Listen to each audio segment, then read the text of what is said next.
The alarm did not sound like an alarm. It sounded like the whole estate was screaming, and I was standing in the middle of my own wedding hall when the first window shattered. My name is Vestara Kalenor, daughter of matriarch Elira Kalenor, and 3 days before that night, I had been forced into a marriage I never asked for. Not forced by chains, forced by treaties, by fear, by a war that never officially started but never truly ended either. My mother called it peace.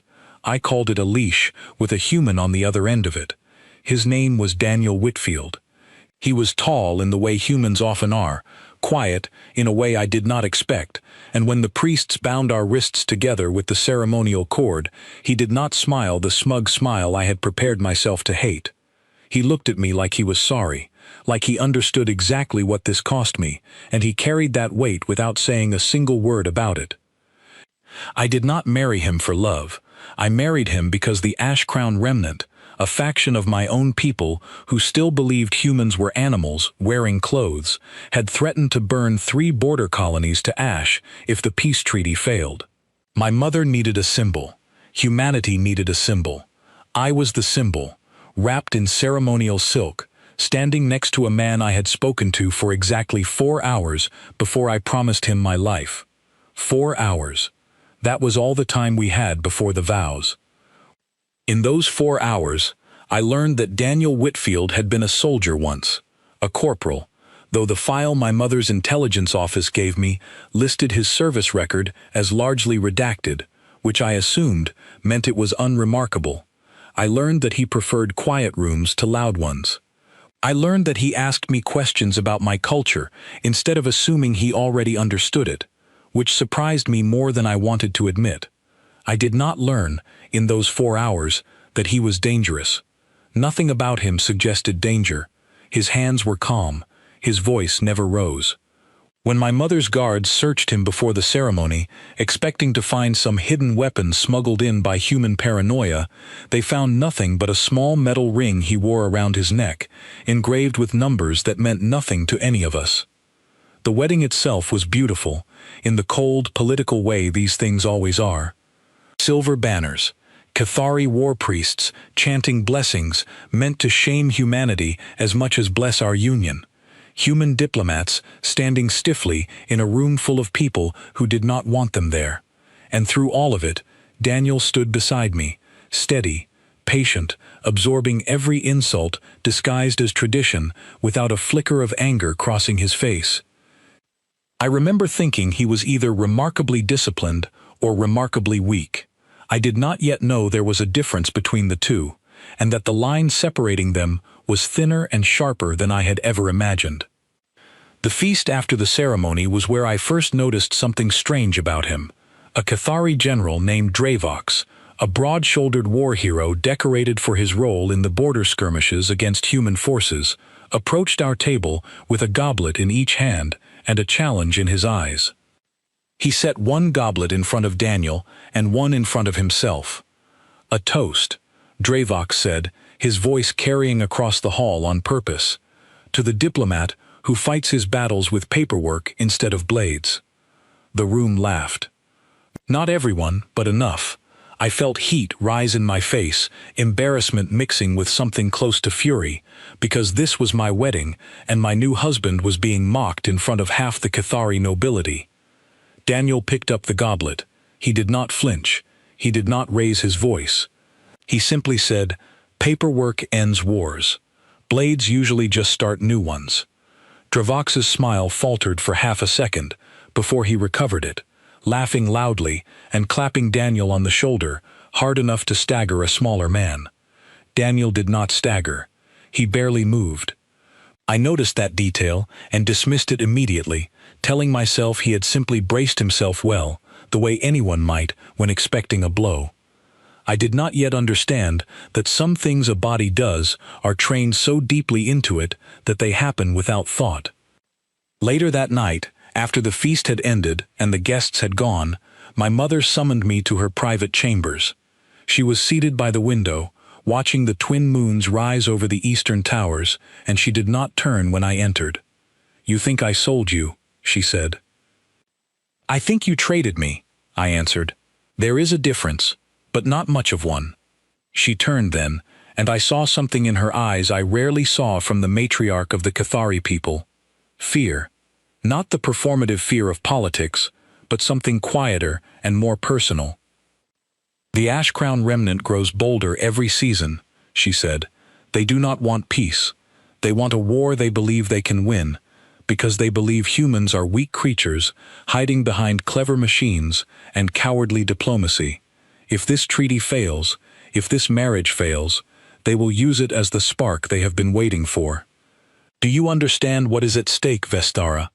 "I understand that I am the spark you are trying to prevent," I said. "I understand that if this fails, it will not be treaties that burn, it will be people." She nodded slowly. "Then be smart, be patient, and watch him carefully. Humans are not what our histories say they are. I have seen their war footage from the border conflicts. I have seen what a handful of them did to fortified positions that should have held for months.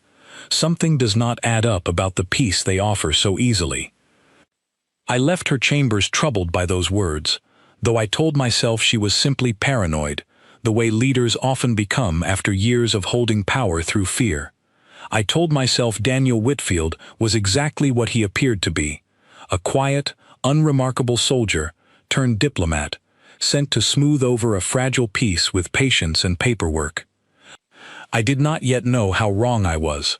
I did not yet know that somewhere beneath that patient, gentle exterior there was something coiled and waiting, something that had chosen, every single day since he arrived on our world, not to show itself. That night, as I lay awake in a bed I now shared with a stranger, I heard him get up quietly and walk to the window. I watched him through half-closed eyes, curious despite myself. He stood there for a long while, looking out at the towers and the moons, and I heard him whisper something under his breath, a name perhaps, or a number, I could not tell. Then he turned, saw me watching, and smiled softly. "Sorry, old habit. I check the perimeter before I sleep." "There is no perimeter here," I said. "This is a wedding chamber, not a battlefield." "Everywhere is a perimeter," he said, "until you know for certain it isn't." I did not understand what he meant. 3 nights later, when the windows shattered and the alarm screamed through the halls like something dying, I finally did. The first month of our marriage taught me that patience could look almost identical to weakness if you did not know how to read it properly, and I did not know how to read it properly, yet. Daniel woke early every day, before the household staff, before even the birds that nested in the estate towers began their morning calls. I would find him in the kitchen sometimes, learning to prepare Cathari tea the traditional way, asking the elderly cook, a woman named Orvena who had served my family for 3 decades, to correct his technique instead of simply doing it for him. Orvena, who distrusted humans on principle, softened toward him within 2 weeks. I remember asking her why, and she said simply, "He listens like he means it." I found that strange. Politicians did not usually listen like they meant it. They listened like they were waiting for their turn to speak. He learned our honor forms without being taught them formally. When addressing my mother, he used the deep bow reserved for matriarchal rulers, bending at precisely the correct angle, though no one had shown him the proper measurement. When speaking to household staff, he used the informal address that showed respect without superiority, something most Cathari nobility never bothered learning at all. I asked him once how he knew these things, and he said he had studied our culture for 8 months before arriving, alone, without instructors, using recordings and texts provided by the diplomatic office. 8 months, I repeated. You studied us for 8 months before you ever met me. I wanted to understand what I was walking into, he said. Seemed only fair, since you didn't get a choice in any of it. That single sentence unsettled me more than anything else he had said, because it suggested an awareness of my situation that most of the Cathari nobility, people who had known me my entire life, never seemed to possess. He understood, without being told, that this marriage was a cage disguised as an honor, and instead of pretending otherwise, he simply tried to make the cage more bearable. I began to notice small things after that. He deferred to my authority constantly, especially in front of the court, even when he clearly understood the political maneuvering better than the nobles performing it. During council sessions, when a decision needed to be made about trade routes or border patrols, he would lean toward me and whisper his thoughts quietly, letting me present them as my own if I chose to, never once claiming credit, even when his ideas prevented costly mistakes. My mother noticed this too, though she said nothing about it directly, only watched him with an expression that mixed suspicion and something close to reluctant respect. There was a dinner, roughly 6 weeks into our marriage, that I remember with painful clarity now, though at the time I dismissed it as simply another example of his passive nature. General Dravox had been invited, along with several other high-ranking officers who had served during the border conflicts. The conversation, as it often did when soldiers gathered, turned toward war stories, and Dravox seemed determined to use the evening as an opportunity to remind everyone present that humans had only won those conflicts through luck and reckless disregard for their own soldiers' lives. "Your species fights like animals," Dravox said, directing his words at Daniel with a smile that did not reach his eyes. "No formation, no discipline, just noise and chaos, and hoping the enemy breaks first out of confusion. I have studied the reports from Ganymede personally. Your commanders threw soldiers forward like they were disposable." The table went quiet. I felt my jaw tighten, anger building in my chest on Daniel's behalf, but he simply set down his utensils calmly and looked at Dravox with an expression I could only describe as patient. "You're right that it looked chaotic," Daniel said. "Most effective things do, from the outside. Order that isn't flexible enough to adapt usually just gets people killed slower instead of faster." "Is that meant to be an insult, diplomat?"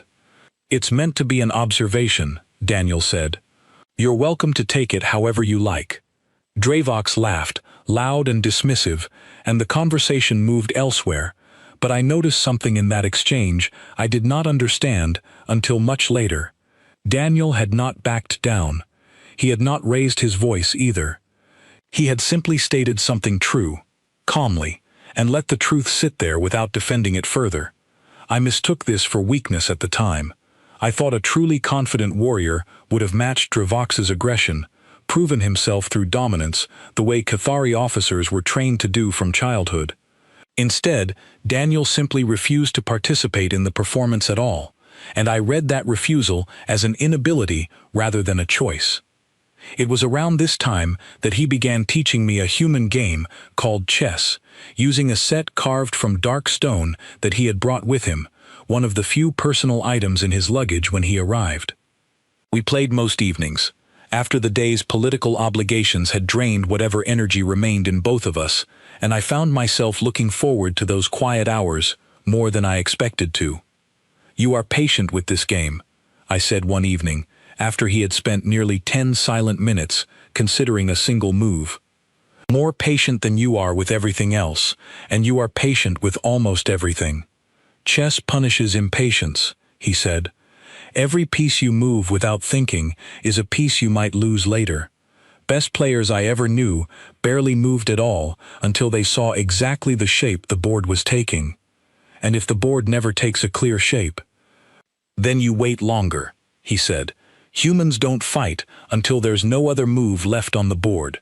Everything before that is just positioning." I remember laughing softly at that, thinking it was simply a clever thing to say about a game, a small piece of wisdom meant to sound wiser than it actually was. I did not yet understand that he was describing himself, describing every interaction I had witnessed since our wedding, describing the entire philosophy that had kept him calm through insults and provocations that would have made lesser men lash out. He was not weak, he was waiting, and I could not yet see the difference. There was an evening, perhaps 2 months into our marriage, when I asked him directly about his military service, curious despite myself about the redacted files my mother's intelligence office had shown me. He grew quiet for a moment, considering his answer carefully, which was unusual for him since he rarely hesitated over questions. "I served," he said eventually, "longer than most people my age. Saw some things I don't talk about much, mostly because talking about them doesn't change what happened, and it tends to make the people listening uncomfortable without actually helping anyone. What kind of things? The kind that don't make good dinner conversation, he said, with a small, tired smile that did not match the lightness of his tone. I'm not trying to be mysterious. Some of it's classified, some of it's just personal. I promise you it's not interesting the way you might think it is. Mostly it was long stretches of boredom, followed by very short stretches of everything happening at once. I did not push further that night, though I wonder now if I should have. I wonder if understanding him sooner might have prepared me for what was coming, though I suspect nothing could have truly prepared me for it. The household staff adored him by the second month. Orvena baked him small honey cakes on feast days, a gesture she extended to almost no one outside our family. The younger guards who had initially watched him with wary suspicion began asking him questions about human customs during their off hours, and he answered patiently, never condescending, never treating their curiosity as an inconvenience.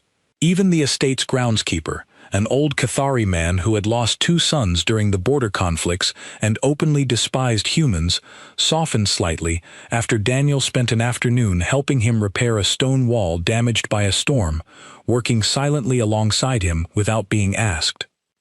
My mother watched all of this with growing unease rather than growing comfort, which confused me at the time. I assumed she would be pleased that the peace symbol she had arranged was being well received by the household. Instead, she summoned me again one evening, several weeks after the dinner with Dravox, and asked me a question that I dismissed too quickly. "Does it not strike you as strange," she said, "that a man capable of such patience, such careful restraint, such deliberate gentleness in every interaction, was selected specifically for a diplomatic posting during the most dangerous period of tension between our species in decades? Diplomats are not usually chosen for their patience alone, Vestara. They are chosen for what they represent, and sometimes for what they can do if the diplomacy fails." "You think he is dangerous?" I said, more amused than concerned. "I think," she said slowly, "that gentle men are not sent into hostile territory without a very good reason for someone to believe they will be safe there." I laughed off her concern that night, telling her that Daniel was simply a kind man who had chosen diplomacy over conflict, that not every soldier carried violence beneath their calm exterior, that some people were simply built for patience rather than aggression. I told her she was seeing threats in shadows because threats were what she had spent her entire reign learning to see. I did not yet understand that shadows sometimes contain exactly what you fear, waiting quietly, choosing not to move until the moment finally demands it. The Ash Crown remnant had grown bolder throughout those 2 months, launching small, deniable strikes against Border Patrol outposts, always careful to avoid direct confrontation with anything that might trigger a formal military response. My mother's intelligence office tracked their movements with growing alarm, noting that their rhetoric had shifted from simple resentment toward something more organized, more deliberate. They had begun referring to our marriage publicly as an abomination, a symbol of Cathari weakness rather than Cathari wisdom, and their warlord, a former officer named Skarn, who had been dishonorably discharged years earlier for excessive brutality even by Cathari military standards, began making increasingly direct threats against our household specifically. I remember reading one of his broadcasts, intercepted and translated for the court's review, in which he promised to personally end what he called the false peace before the next lunar cycle concluded. I remember dismissing it as posturing, the kind of empty threat extremists often made to maintain relevance among their followers. Daniel did not dismiss it. I remember him reading the same intercepted broadcast, his expression shifting into something quieter and more focused than I had seen from him before, though it passed quickly enough that I told myself I had imagined it. "You should increase the perimeter guard," he told my mother's chief of security that same evening, his tone calm but firm in a way that surprised the officer enough to actually follow the suggestion without argument. "Double the night watch. Check every supply delivery personally instead of delegating it to junior staff. and move the household's primary sleeping quarters away from any exterior wall, if it can be arranged without drawing attention to the change. You believe the threat is credible, the officer said, more statement than question. I believe patience only works as a strategy until someone decides they've run out of it, Daniel said. Scarn sounds like he's running out. I did not fully understand the weight of that observation until 3 nights later, when the lunar blackout arrived and Scarn's people proved Daniel right in the most unforgettable way possible. The lunar blackout came on the 90th day of our marriage, a natural event that occurred perhaps twice a year when both moons aligned in shadow at once, plunging the estate grounds into a darkness so complete that even our enhanced Cathari eyes struggled against it. My mother's court had scheduled a quiet dinner that evening, nothing formal, just family and a handful of trusted advisors gathered in the smaller dining hall away from the estate's public wings. I remember the meal was simple, some kind of root vegetable stew that Orvena had prepared, and Daniel was telling a story about a childhood memory involving a dog he had owned as a boy, something about the animal refusing to come inside during storms no matter how hard it rained. I was laughing, actually laughing, at something a human had said when the first window shattered somewhere in the eastern wing.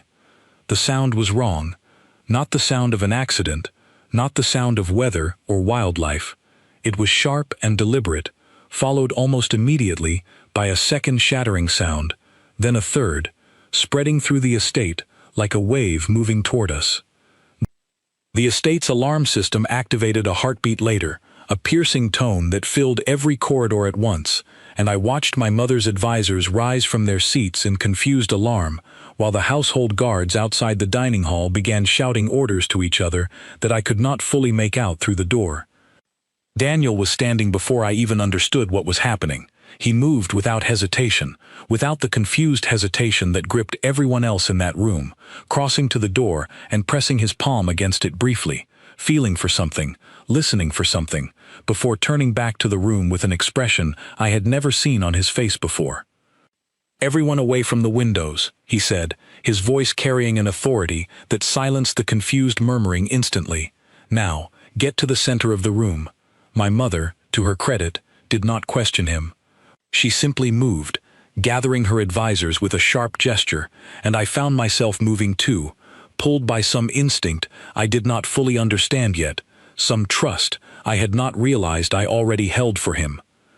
The dining hall door burst inward a moment later, not from an explosion, but from something being thrown against it with tremendous force, and 3 figures in dark ceremonial armor stepped through the wreckage, weapons raised.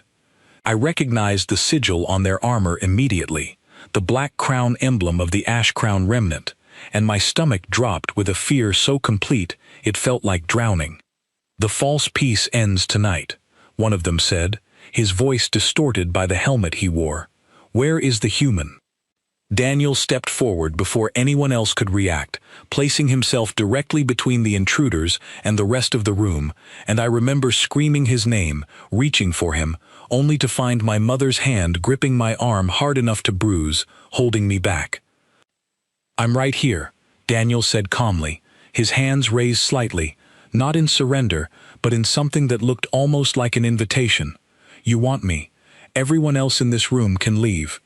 The lead intruder laughed, a harsh, distorted sound through his helmet's vocal filter. "You think you negotiate your way out of this, diplomat? Scarn wants you broken in front of your wife. A message for every human who thinks they can walk among us, wearing peace like a mask." "Then let's make it quick," Daniel said. "For everyone's sake." What happened next unfolded faster than my mind could process it in the moment. Though I have replayed it countless times since, every detail carved into my memory with a clarity that frightens me even now. The lead intruder raised his weapon, a Cathari plasma rifle designed for close-quarters combat, and Daniel moved, not away from the weapon, but toward it, closing the distance between them in a fraction of a second, faster than I believed a human body could move. His hand closed around the barrel of the rifle and redirected it upward as it discharged, the plasma bolt scorching harmlessly into the ceiling, and before the intruder could recover his grip, Daniel had disarmed him completely, the weapon clattering to the floor as the man himself was suddenly, impossibly, on the ground. The second intruder rushed forward, and Daniel turned to meet him with the same terrifying economy of motion, no wasted movement, no hesitation, no visible anger on his face at all. He simply moved through the confrontation like he was solving a problem, redirecting force, closing distances, and within moments, the second intruder was also on the ground, disarmed, groaning in pain but very much alive. The third intruder hesitated, and in that hesitation, I saw something shift in his posture, something that looked almost like fear. "Stand down," Daniel told him, his voice quiet but absolute. "This doesn't need to go further." The intruder did not stand down. He raised his weapon instead, and Daniel closed the distance between them in the same fluid, terrifying motion he had used twice already, and the confrontation ended as quickly as the first two had. For a moment, the dining hall was silent, except for the groaning of 3 defeated men on the floor, and I stood there, my mother's hand still gripping my arm, staring at my husband as though I had never truly seen him before, which, in the ways that mattered most, I had not.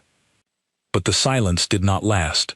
Somewhere beyond the dining hall, deeper in the estate, more alarms were sounding, more shouting, more shattering glass, and I realized, with growing horror, that these 3 had been only the first wave, a probing force meant to test our defenses before the larger assault arrived. "How many more?" my mother said, her voice tight with a fear I had never heard from her before. "I don't know," Daniel said, already moving toward the door, checking the weapon he had taken from the first intruder with quick, practiced hands. But Skarn wouldn't send just 3 men for something this important to him. "Stay here. Barricade this room if you can. I need to check the rest of the estate." "You cannot go out there alone," I said, finally finding my voice, fear for him overtaking every other emotion. He turned back to me, and for just a moment, the calm, patient man I had married looked at me with something raw and honest in his expression, something that told me he understood exactly what he was walking into and had already accepted the cost of it. "I need you to trust me," he said, "just this once. Stay here. Keep your mother safe. I promise you I will come back." I did not want to let him go. Every instinct told me to hold on to him, to keep him within reach, where I could see that he remained unharmed, but something in his eyes told me that staying would only put both of us at greater risk, that his path through this crisis required him to move freely, without the burden of protecting me directly, while also confronting whatever waited beyond that door. I let him go. It was, I think, one of the hardest things I have ever done. What I learned afterward, pieced together from the accounts of guards who survived that night and from fragments Daniel himself shared much later, was that Skarn had brought nearly 40 of his remnant followers to the estate that night, moving under cover of the lunar blackout with careful, coordinated precision. They had disabled 3 of the estate's 5 perimeter sensors before the alarm system activated, expecting to overwhelm our defenses through sheer numbers before anyone could organize an effective response. They had not accounted for Daniel Whitfield. The household guards, brave as they were, struggled against the coordinated assault, falling back toward the estate's interior as the remnant forces pushed forward with brutal efficiency. I learned later that the guard captain, a young officer named Feyre Ashkoren, had been moments from ordering a full retreat toward the estate's underground shelter when Daniel appeared in the eastern corridor, moving through the chaos with a purpose that steadied every soldier who saw him. "Regroup on me," he told Feyre, and she later admitted that something in his voice made her obey without question, despite every instinct telling her that a single diplomat, however capable he had appeared moments earlier, could not possibly turn the tide of an assault this large. She was wrong, and she has told me since that she has never been so grateful to be wrong about anything in her life. I stayed in the dining hall with my mother and her advisors, helping barricade the door with an overturned table, listening to the sounds of conflict echoing through the estate's stone corridors, unable to see what was happening, but unable to stop imagining it either. But every distant shout, every flash of light beneath the door, sent fear spiking through my chest, and I found myself praying to ancestors I had not thought about in years, bargaining with fate for the safety of a man I had only truly begun to know 3 months earlier. My mother, to her credit, remained remarkably composed throughout the ordeal, though I noticed her hands trembling slightly as she helped brace the barricaded door. "I was wrong about him," she said quietly, at one point, when the sounds outside seemed to intensify. "I thought his gentleness meant he lacked the capacity for this. I have never been more grateful to be wrong about anything." "You are not wrong yet," I said, though I meant it as much for myself as for her. "We do not know how this ends." It felt like hours, though I have since learned it was closer to 40 minutes, before the sounds beyond the door finally began to fade, the shouting growing distant, then sporadic, then silent altogether. The silence was almost worse than the noise had been, because silence could mean victory, or it could mean something far worse, and I had no way of knowing which. When the knock finally came at the barricaded door, 3 measured taps followed by a pause, I recognized the pattern immediately as one Daniel had taught the household staff during his first week in residence, a simple code meant to distinguish friend from threat during exactly this kind of crisis. I helped clear the barricade with hands that shook uncontrollably, and when the door finally opened, I saw him standing there, and the sight of him broke something open in my chest that I am still, even now, trying to fully understand. He was covered in blood that was not his own, his clothing torn in several places, a shallow cut along his jaw that had already stopped bleeding. His eyes found mine immediately, and for just a moment, before he composed himself, I saw exhaustion in them, so deep it looked almost like grief. "It's over," he said quietly. "Skarn's forces have been neutralized. The estate is secure." "Neutralized," my mother repeated, her voice carrying a weight I understood only later. "And Skarn himself?" "Alive," Daniel said. "In custody. He'll answer for tonight through proper channels, not through anything else." I remember stepping toward him then, reaching for his face, my fingers hovering over the cut along his jaw without quite touching it, afraid of hurting him further, even though the wound was clearly minor compared to whatever else had happened that night. "You're hurt," I said, my voice barely above a whisper. "I'm fine," he said, and something in the gentleness of his tone, the same gentleness I had known from him every single day since our wedding, told me that the man standing before me, covered in someone else's blood, was the same man who had learned my honor forms without being asked, the same man who had deferred to my authority in front of hostile nobles, the same man who had told me that humans do not fight until there is no other move left on the board. He had simply run out of other moves that night, and he had made the ones that remained without hesitation, without cruelty, and without ever once losing the gentleness that defined every other part of who he was. I did not yet understand the full scope of what he had done, what he was capable of, or why my mother's intelligence office had never uncovered the truth hidden behind his redacted service files. But standing there in the wreckage of our estate, covered in the evidence of a battle I had not witnessed but could feel in every trembling corner of my body, I understood one thing with absolute clarity. The man I had married for peace had just proven, beyond any possible doubt, that peace and gentleness were choices he made every single day, not limitations placed upon him by weakness. And somewhere beneath the quiet, patient diplomat I thought I knew, there had always been something far more formidable waiting, held carefully in check, released only when every other option had finally run out. It took nearly 2 days for the full account of that night to reach me, pieced together from the reports of surviving guards, the estate's damaged security recordings, and fragments Daniel himself eventually shared when he finally allowed himself to speak about it plainly. Feyre Ashcoran, the young guard captain who had nearly ordered a retreat before Daniel arrived in the eastern corridor, gave the most complete account, and I found myself listening to her report with a strange mixture of pride and disbelief, as though she were describing a stranger rather than the man who shared my bed each night. She told me that when Daniel arrived, the household guards had already lost ground in 3 separate corridors, pushed back by the sheer number of remnant fighters pouring through breaches in the estate's outer defenses.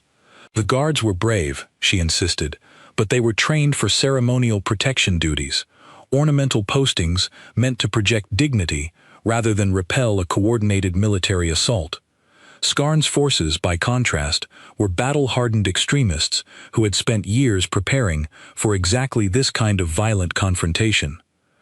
He didn't hesitate, Feyre told me, her voice still carrying an edge of disbelief even 2 days later. Most soldiers, even good ones, need a moment to assess a situation like that. He walked into the middle of it like he already knew exactly how it would unfold, like he had already solved the entire problem before he ever set foot in that corridor. According to her account, Daniel had moved through the assault with what she described as a terrible economy of motion, never striking harder than necessary, never engaging longer than required to neutralize a threat before moving to the next one. He disarmed rather than destroyed wherever possible, redirecting weapons, using his opponent's own momentum against them, incapacitating dozens of remnant fighters without a single fatality among them, a restraint that Feyre found almost as unsettling as the efficiency itself. It wasn't anger, she said. That's what I keep coming back to. If it had been anger, I think I could have understood it better. Anger is something we all recognize, something almost comforting in its familiarity. This was something else. It was like watching someone do very difficult arithmetic, calm and precise, and somehow that was more frightening than any rage could have been. I asked her, hesitantly, whether she believed he had enjoyed it, some part of me terrified of the answer, even as I asked the question. She shook her head firmly. No, she said. I've seen soldiers who enjoy this kind of thing, seen the light that comes into their eyes when the fighting starts. He didn't have that light.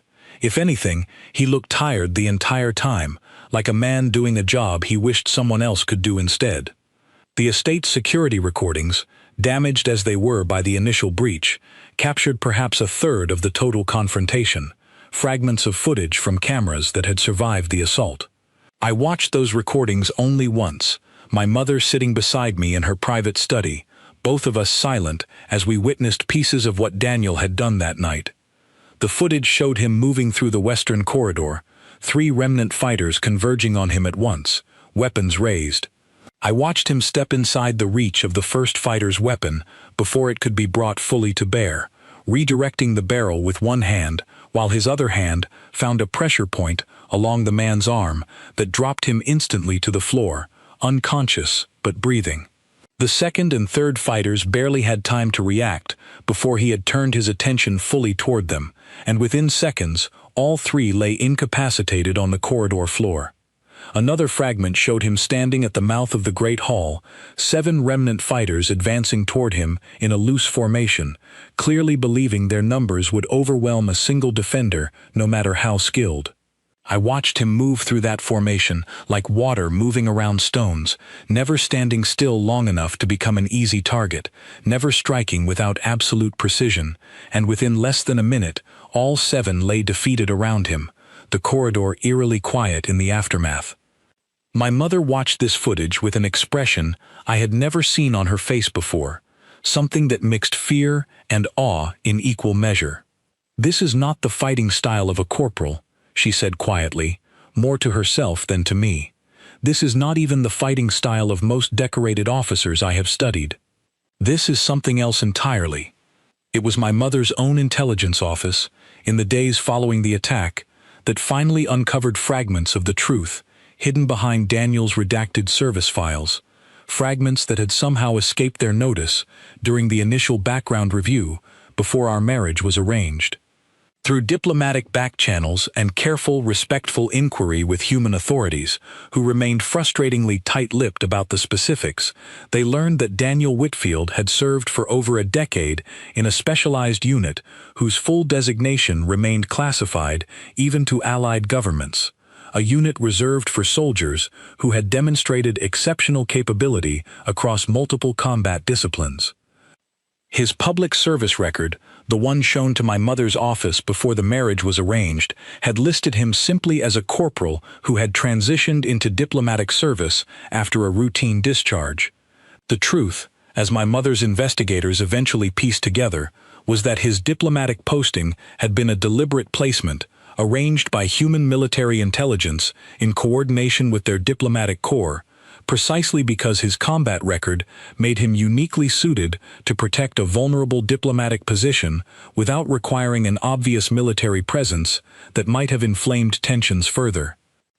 In other words, humanity had not sent a symbol of gentle peace to my mother's court by accident. They had sent a sheathed weapon disguised as an offering, someone capable of tremendous violence who had chosen, deliberately and consistently, to present nothing but patience and gentleness until the moment such restraint was no longer an option. I confronted Daniel about this discovery 3 days after the attack, once he had rested enough to speak clearly about what had happened, once the estate's physicians had cleared him of any lasting injury beyond minor cuts and bruises that were already healing. We sat together in the small garden behind our private quarters, the same garden where he had first taught me how the pieces moved across his chessboard, and I asked him directly why he had never told me the truth about who he really was. He was quiet for a long moment before answering, his eyes fixed on some point in the distance, and when he finally spoke, his voice carried none of the calm reassurance I had grown accustomed to. Instead, it carried something rawer, more honest.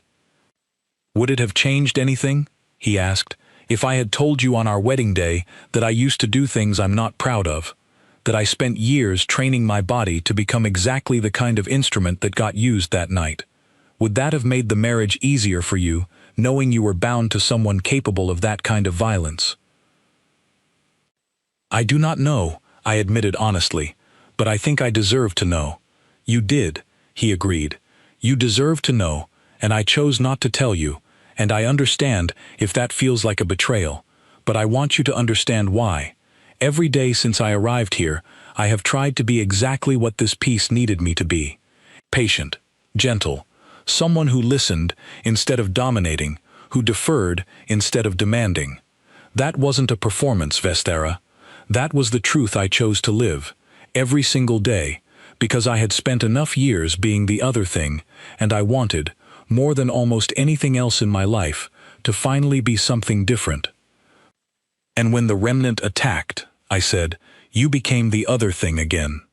"Because I had no other choice left," he said. "Because the moment they broke into that dining hall, gentleness stopped being an option that protected anyone. I made a choice that night, the same choice I've made every other time violence became unavoidable, which is to end the threat as quickly and as safely as possible for everyone except the people who chose to bring violence into that room. But making that choice again didn't feel like relief to me. It felt like failure. Like everything I had been trying to build here, everything gentle and patient I had tried to become, had been proven insufficient the moment it actually mattered." I did not know how to respond to that at first, the weight of his words settling over me slowly. I had spent our entire marriage assuming his gentleness was simply his nature, an easy, uncomplicated part of who he was. I had not understood, until that moment in the garden, that his gentleness was a discipline, a choice renewed every single day, hard-won against whatever training and experience had shaped him during those classified years of service he still refused to discuss in detail. "You did not fail," I told him finally, reaching for his hand. "You protected everyone in that room without taking a single life you did not have to take. You disarmed nearly 40 attackers and somehow found the restraint to leave every single one of them breathing, even after they broke into our home, intending to end your life in front of me as a message to your entire species. That is not failure, Daniel. I do not know what to call it, but it is not failure." He looked at me then, something shifting behind his eyes, some tension I had not fully realized he was carrying, finally beginning to ease. "I was hoping you'd understand that eventually," he said quietly. "I just wasn't sure you'd understand it from me. I thought maybe it would be easier coming from someone else, someone who saw it happen and could explain it without my own guilt getting in the way." We sat together in that garden for a long while after that, saying little else, simply existing in each other's company while the estate around us slowly began the long process of repairing what the remnants' attack had damaged. I remember watching him carefully in the fading light, seeing him fully for perhaps the first time since our wedding, understanding finally that the man beside me was neither the harmless diplomat I had initially mistaken him for, nor the terrifying weapon the security footage suggested, but something more complicated, and, I was beginning to realize, something far more admirable than either simple explanation could capture. He was a man who had chosen, every single day, to be gentle in a world that had trained him extensively to be otherwise, and who had only abandoned that gentleness when the alternative meant allowing harm to reach people he had sworn, in whatever quiet way soldiers make such promises to themselves, to protect. I did not yet know how the rest of my mother's court, or the wider Cathari public, would react to the revelation of what Daniel truly was. I did not know whether the treaty we represented would survive the scrutiny that was certain to follow. But sitting there in that quiet garden, holding the hand of a man who had fought like something out of ancient legend and then immediately returned to checking on the wounded, including the very attackers who had tried to end his life, I understood that whatever came next, I would face it standing beside him, not because duty demanded it, but because I had finally begun to understand exactly what kind of man I had actually married. The weeks that followed the attack changed my mother's court in ways I do not think anyone fully anticipated, least of all the nobles who had spent months quietly mocking humanity's supposed weakness at every dinner and council session they attended. General Dravox, the same officer who had toasted Daniel's paperwork with such open contempt at our wedding feast, requested a private audience with him barely a week after the attack. I was present for that meeting, curious despite myself about how the proud old general would handle the reversal of everything he had believed about the man he once mocked so openly. Dravox entered the meeting room stiffly, his usual bravado noticeably absent, and for a long moment he simply stood there, studying Daniel with an expression I could not fully read. "I have reviewed the security recordings," Dravox said finally. "All of them, not just the fragments shown to the wider court. I have also spoken with 3 of my former officers who studied your Ganymede engagement reports years ago, back when we still believed humanity's victories there were the product of luck rather than skill." "And what did you conclude?" Daniel asked, his tone carrying no trace of satisfaction or vindication, simply patient curiosity. "I concluded that I was wrong," Dravox said, the words clearly costing him something significant to admit aloud. "I mocked what I did not understand, and what I did not understand was restraint, not weakness. I have commanded soldiers for 30 years, and I have never once seen anyone show the discipline you demonstrated that night, taking down 40 armed attackers without a single fatality among them. Any officer under my command would have killed at least half of them without a second thought, and I would have called that competence rather than mercy." Daniel considered this for a moment, before responding. "Every fatality that night would have been a person Skarn manipulated with lies about your species and mine," he said. "Killing them wouldn't have made the peace stronger. It would have given the next generation of extremists real grievances to point toward, instead of imagined ones. Sometimes restraint is the only strategy that actually protects the peace you're fighting for." Dravox was quiet for a long moment, then extended his hand in the human gesture Daniel had taught many members of the household over the preceding months, a gesture of respect between equals rather than the more formal Cathari bow reserved for hierarchy. Daniel accepted it, and I watched something shift permanently in the general's bearing, some old certainty finally giving way to a grudging, hard-won respect. That meeting, small as it seemed at the time, became something of a turning point for the wider court. Word spread quickly, as court gossip always does, and within days, the tone of conversations around Daniel shifted noticeably. Where once he had been quietly tolerated as a necessary political fixture, he was now regarded with a wary, curious respect that bordered, in some cases, on something close to reverence. My mother, characteristically, took a more measured approach to processing what had happened. She summoned me to her private chambers again, roughly 2 weeks after the attack, and this time she did not begin with veiled warnings or careful political calculations. Instead, she simply asked me how I was faring, a question so uncharacteristically direct that it caught me off guard. "I do not fully know," I admitted. "I married a man I believed I understood, and then discovered I had understood almost nothing about him at all. I am still learning how those two versions of him fit together into a single person." "They fit together the way most complicated things do," my mother said, "imperfectly and with effort. I have spent 30 years ruling this court, Vestera, and I have learned that the people who frighten me most are never the ones who show their strength openly. They are the ones who understand their own capacity for violence so completely that they can choose, every single day, not to use it unless there is truly no alternative left."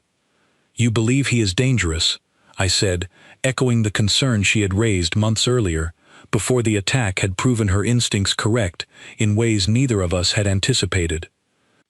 "I believe he is the safest kind of dangerous a person can be," she said, "the kind who understands the weight of what he carries and refuses to spend it carelessly. I was wrong to worry that humanity had sent us a threat, disguised as a diplomat. I understand now that they sent us something far more valuable. They sent us proof that peace and strength are not opposites, that the gentlest people are sometimes the ones capable of the most terrible things, and choose otherwise anyway." I thought about her words for a long while after that conversation, turning them over as I walked back through the estate's rebuilt corridors, past the guards who now regarded Daniel with something closer to loyalty than simple professional respect, past the household staff who spoke of him in hushed, admiring tones whenever they believed I was not listening. The formal investigation into the attack concluded roughly a month later, and Skarn himself was tried according to Cathari law, his testimony revealing the full scope of the Ashcrown Remnant's plans that had extended far beyond simply eliminating Daniel and using our marriage as a symbolic message. The Remnant had intended, according to Skarn's own confession, to use the chaos of a successful attack on our estate as justification for a broader campaign against human settlements along the border, framing our marriage's violent end as proof that the entire peace treaty had been a naive mistake from its inception. Daniel's actions that night, restrained and precise as they had been, denied them that justification entirely. There had been no deaths to mourn, no martyrs for the Remnant to invoke, only a failed attack and a captured warlord whose confession thoroughly discredited every claim his movement had made about humanity's supposed weakness or savagery.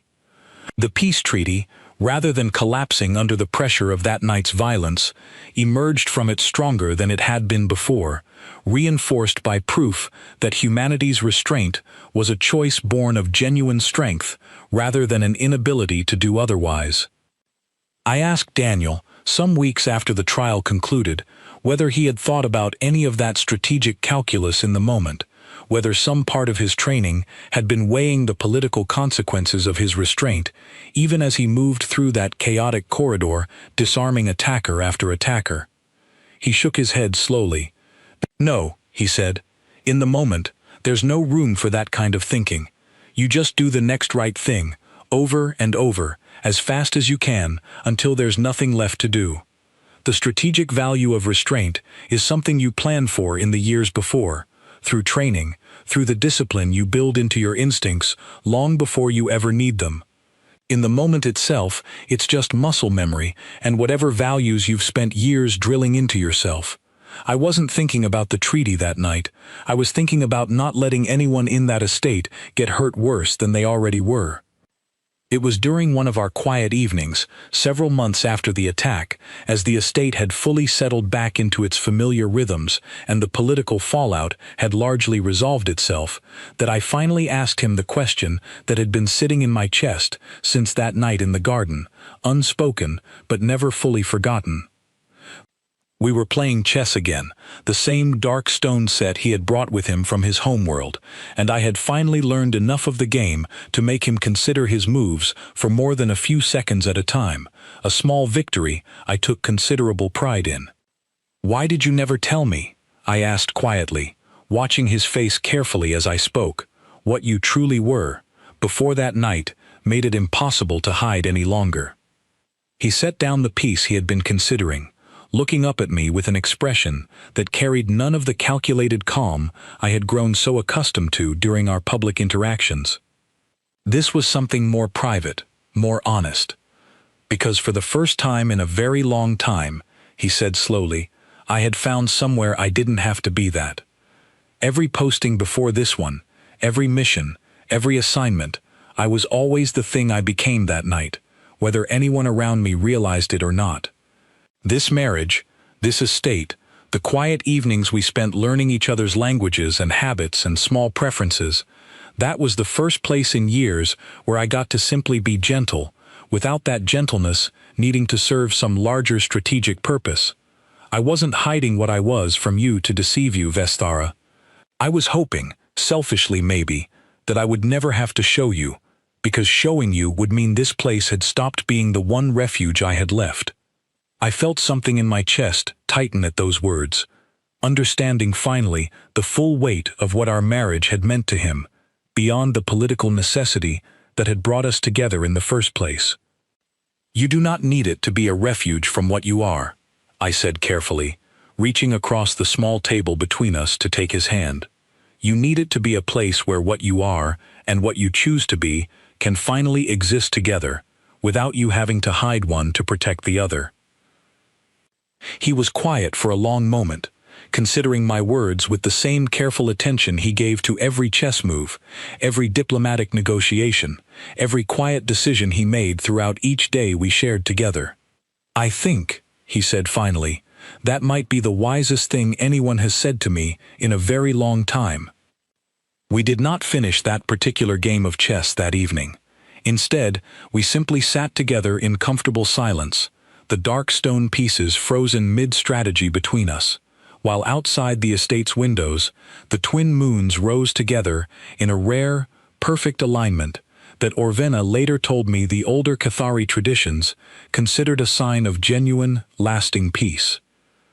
I do not know if I believe in such traditions the way my ancestors once did, but I know that the peace Daniel and I built together, forged not despite what happened that violent night, but somehow strengthened because of how he chose to handle it, felt more genuine to me than any treaty signed by careful diplomats in quiet rooms ever could.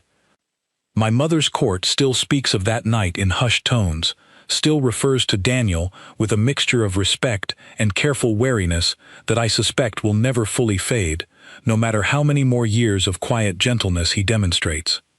General Dravox has become, unexpectedly, one of his closest allies within the military command structure, the two of them frequently found in quiet conversation about strategy and restraint in ways that would have seemed impossible before that violent night forced everyone to reconsider their assumptions. And I have learned, slowly and carefully over the months since, exactly what it means to be married to a man capable of such profound gentleness, precisely because he understands, more intimately than almost anyone I have ever known, the full weight of the alternative. He does not fight because he enjoys it, or because some part of him craves the violence his training instilled so thoroughly into his instincts. He fights, when fighting becomes unavoidable, because he has chosen, every single day since arriving on our world, to be something gentler than what circumstance once demanded of him, and he refuses to let that choice be undone by anyone who mistakes his patience for an absence of strength. I married a human for peace, believing at the time that peace was simply the absence of conflict, a fragile thing maintained through careful diplomacy and mutual restraint. I have since learned that real peace is far more complicated than that and far more valuable. It is a choice, renewed every single day, made by someone who understands exactly what the alternative costs and decides, again and again, that gentleness is worth protecting, even when protecting it requires becoming, for one terrible night, something far more formidable than anyone around him ever expected to see. That is the man I married. That is the peace I have come to understand, and whatever comes next, for our households, for our species, for the fragile treaty that first brought us together against both our wishes, I know now that I face it standing beside someone who will choose gentleness every single day that gentleness remains possible, and who will only set it aside when there is truly no other move left on the board.